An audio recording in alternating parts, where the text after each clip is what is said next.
Have you ever wondered why therapists don't treat themselves? Today, we're going to dive into a super powerful concept that can totally change how you see yourself and the world around you.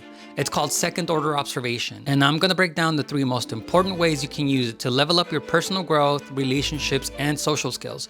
So let's get into it. First up, self-awareness and personal growth. Here's the thing, most of us go through life on autopilot. We react to situations without really thinking about why we're reacting that way. But second order observation is like hitting the pause button and asking yourself, what's really going on inside my head right now? For example, let's say you're feeling super stressed about work. Instead of just spiraling into anxiety, you take a step back and observe, why am I feeling this way? Or you can ask yourself, is it because I've grown out of this job? Or because I'm comparing myself to someone else? By observing your own thoughts and emotions, you can start to uncover the patterns that are kinking your growth.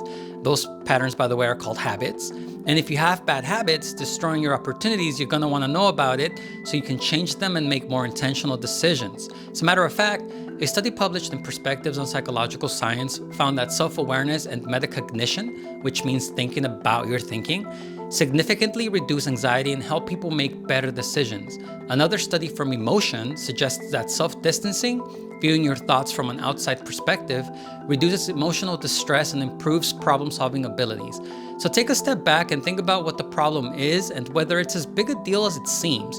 You'll be happy to see that you have clear, promising options available to you with just a little awareness. And here's a pro tip. Try journaling and meditation to practice controlling impulsivity. Next, let's talk about improving relationships. Ever had a moment where you totally misunderstood someone or they misunderstood you? Second order observation can help you avoid that problem altogether, and here's how it works. Instead of just reacting to what someone says or does, you observe how you're interpreting those actions. Let's say a friend said something that you took offense to. Your first thought might be, well, he or she's a hater. But with second order observation, you pause and ask, is that really true? Or am I projecting my own insecurities? Or did I just misunderstand what they were really trying to say? This shift in perspective can help you communicate better, avoid unnecessary conflicts, and build deeper connections. Research from the Journal of Social and Personal Relationships found that couples who practice emotional regulation and perspective taking have stronger, longer lasting relationships. Additionally, studies in psychological science show that adopting a third-person perspective during conflicts leads to better conflict resolution and increased relationship satisfaction. Don't forget, you can always just ask your friend what they meant and take their word for it. Most things aren't really worth fighting about. Finally, let's talk about navigating social dynamics. Whether it's at work, school, or a party, social situations can be tricky, but second order observation helps you see the bigger picture. Instead of just focusing on what's being said, you observe the dynamics. Who's leading the conversation? Who's holding back? And how are people influencing each other? For example, you might be having dinner with your partner's family. You might notice that one person's ideas always get praised while others get overlooked. By observing this, you can adapt your approach, speak up more effectively,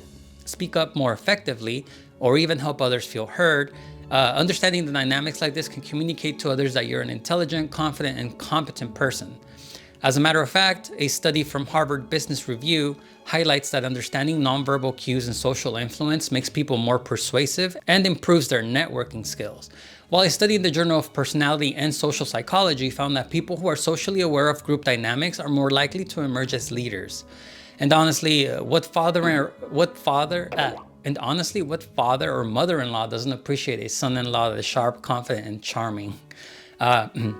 So to recap, second order observation can help you with self-awareness, relationships, and social dynamics. It's all about stepping back, observing, and gaining clarity. Here's one last thing. Second order observation works even better when it's done by someone else. For example, if you have a problem that you really need solving, ask a friend, a family member, your boyfriend or girlfriend to give you feedback on it.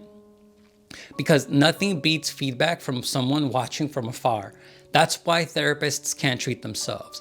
When it comes to mental illness, the best thing to do is to talk to someone, preferably a professional, to gain valuable insight and hopefully to feel better about the whole thing. But here's the thing. This is just the beginning. Now that you have the ability to collect different perspectives and with that more options and pathways to getting what you want in your life, how then do you take action?